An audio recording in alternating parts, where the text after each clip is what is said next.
की बैठक आज यहाँ पर संपन्न हो रही है और इस अवसर पर आज हमारे मध्य में हमारे भाजपा पार्टी के बहुत ही वरिष्ठ नेता, राज्य के प्रभारी, जिनको दोबारा उत्तराखंड राज्य की जिम्मेदारी दी गई है प्रभारी के नाते, आज आप सबके मध्य में विस्तार से इस कार्य समिति के बारे में बताने वाले हैं। इस शुभ अवसर पर हमारे मध्य में हमारे प्रदेश के यशस्वी अध्यक्ष, हमारे भाजपा पार्टी के बहुत ही वरिष्ठ नेता आदरणीय सुरेश जोशी जी उपस्थित है। हमारे प्रदेश के प्रवक्ता आदरणीय विनोद सुयाल जी, राजेंद्र जी यहाँ पर उपस्थित है। मैं आदरणीय प्रभारी जी से अनुरोध। कार्य समिति का संचालन करने वाले प्रदेश महामंत्री आदरणीय आदित्य कोठारी जी, उनके साथ प्रदेश महामंत्री खिलेंद्र चौधरी जी, प्रदेश महामंत्री आदरणीय राजेंद्र बिष्ट जी।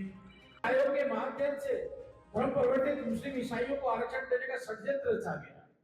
जवाहरलाल नेहरू जी ने कुल 1966 के अंदर पत्र लिखा कि मैं आरक्षण का पक्षधर नहीं हूं, और आरोप हम पे लगाते हैं। ऐसी अनेकों चीजें प्रधानमंत्री के 5 वर्ष और साथ साथ जो विरोधी लोग हमारे विरुद्ध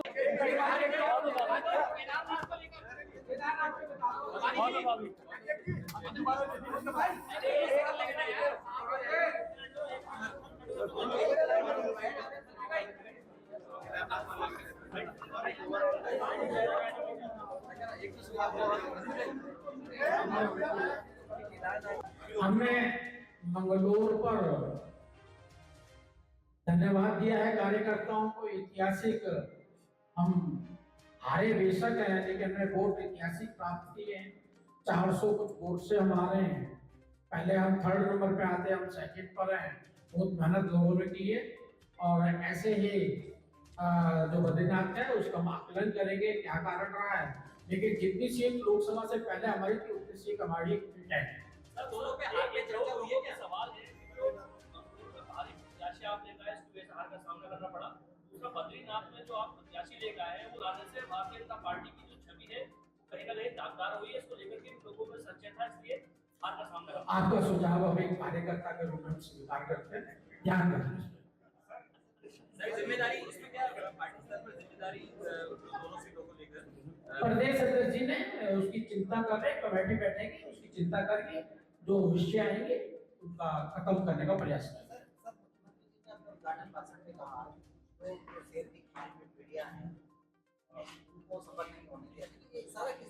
ऐसा मैंने नहीं सुना है। ऐसे मैं भी वहां था, आप तो थे ही नहीं, आपने बात सुना। 9 नवंबर से मुख्यमंत्री जी ने कहा कि यूसीसी लागू कर देंगे राज्य स्थापना दिवस की। क्या पूरी तैयारी है, किस तरह से सरकार हर तरीके से तैयार है और सरकार की ये योजना है केंद्र के लिए भी नजीर बनने वाली है। केंद्र में विचार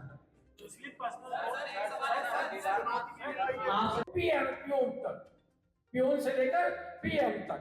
और राजीव गांधी तो स्वयं कहते थे, बोफोर्स का आरोप ही लगा, लेकिन उसके बाद भी वो खुद कहते थे जो पैसा मैं भेजता हूँ वो 15% खाली नीचे जमीन पर जाता है।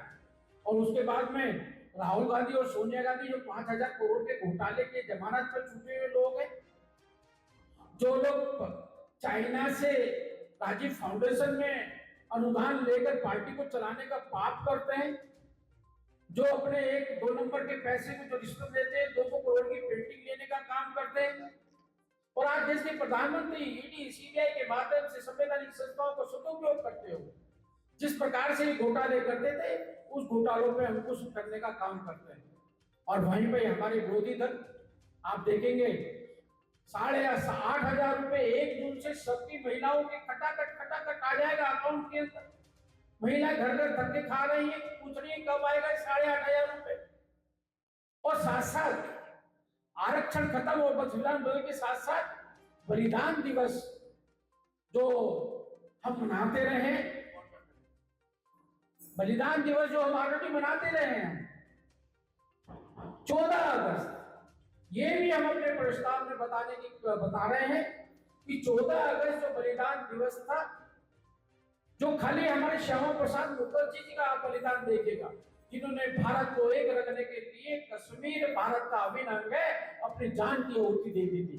लेकिन 14 अगस्त को गांधी जी ने कहा था देश का बंटवारा मेरी लाश पे होगा, उसके बावजूद भी प्रधानमंत्री की जिद के कारण देश के 2 टुकड़े ही नहीं कराए गए, बल्कि 15 लाख लोगों की जान भी गई।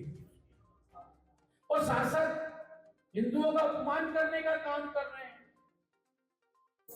हिंदुओं को किस प्रकार से डेंगू की तरह कुचल देंगे, सनातन को खत्म कर देंगे, हिंसक बताने का काम कर रहे हैं।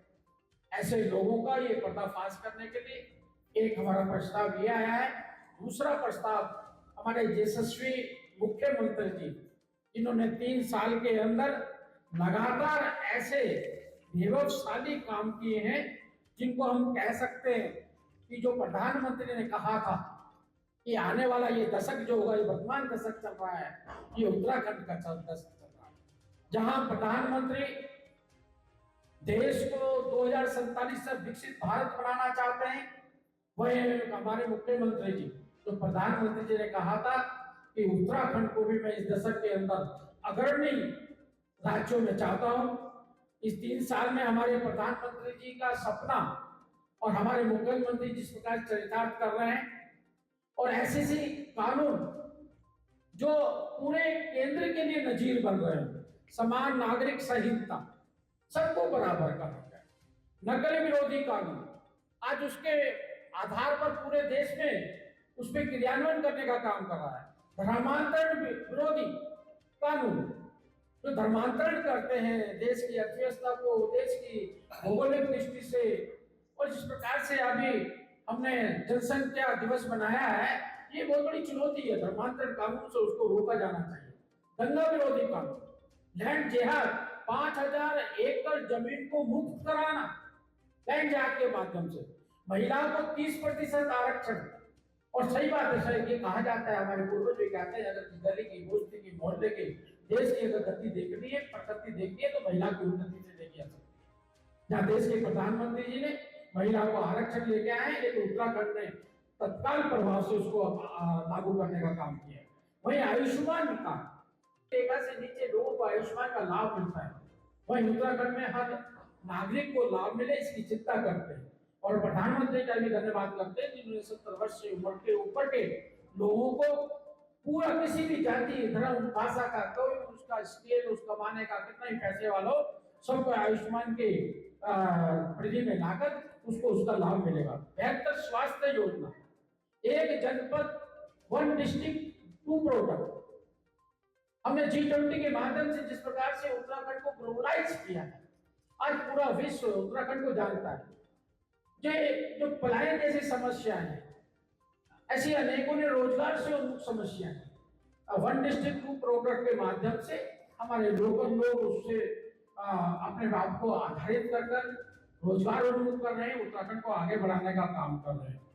मानगढ़ कॉरिडोर, रोपवे कनेक्टिविटी, आज हम देखते हैं, अभी हम इस प्रस्ताव में हमने बताया भी है, जहाँ खाली 50-60 हजार खाली यात्री आया करते थे, आज लाखों की संख्या में आज यहाँ पे यात्री का बढ़े, उससे आज उत्तराखंड का देव्य जो रूप है वो भी बना रहा है, साथ साथ लोगों को रोजगार उन्मुख बन रहे हैं।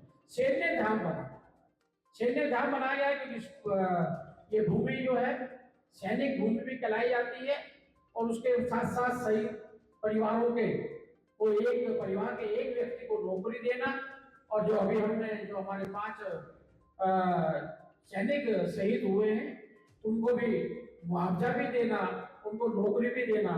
ऐसे ही आने वाले समय के अंदर उत्तराखंड हर वो सपने को पूरा करने के लिए तैयार है। आगे ने जहां देश के प्रधानमंत्री देश को आगे बढ़ाने की बात करते हैं, वहीं उत्तराखंड के मुख्यमंत्री उत्तराखंड को बढ़ाने की बात करते हैं। लेकिन जिस प्रकार से विपक्ष झूठ की राजनीति कर रहा है, जो विपक्ष कांग्रेस पार्टी 12 राज्यों में 0 कोई सीट नहीं लेकर आई है, जो खड़ी 99 सीट लेकर आई है, आज अपने आप को 543 सीटों में से 99 अपने आप को बहुत जीत के दिखा रहे हैं। जो लोग 2019, 2024 और 2014, 2024 इसमें लगातार आपने देखा होगा, टोटल उनकी सीट को अगर टोटल कर ले तब भी हमारी सीट के बराबर हमको नहीं पड़ते। लेकिन झूठ को पेश करने का जो षड्यंत्र वो कर रहे हैं, उसका पर्दाफाश भी हमारी पार्टी करेगी। और आने वाले समय के अंदर आज कल हरेला के त्योहार है, उसको हम पर्यावरण के रूप में, प्रधानमंत्री जी ने कहा है एक पेड़ माँ के नाम, क्योंकि उन्होंने अपने उद्बोधन में भी कहा था कि पहला चुनाव मेरा ऐसा है जिन लोग मेरी माँ का मुझे आशीर्वाद नहीं मिला है। मैं चाहता हूँ कि पूरा देश अपने देश को पर्यावरण के साथ जोड़कर अपनी माँ के नाम एक फूल वृक्ष लगाए। हमारी पूरी पार्टी और पूरे से जुड़े हुए सभी कार्यकर्ता अपनी माँ के नाम, जो जीवित है तो माँ के द्वारा लगाएंगे, अगर माँ नहीं है तो उसका चित्र लेकर सभी फोटो लगाकर इस पर्यावरण की जो समस्या देश के सामने भी खड़ी है उससे भी संघर्ष करेंगे। बहुत बहुत धन्यवाद।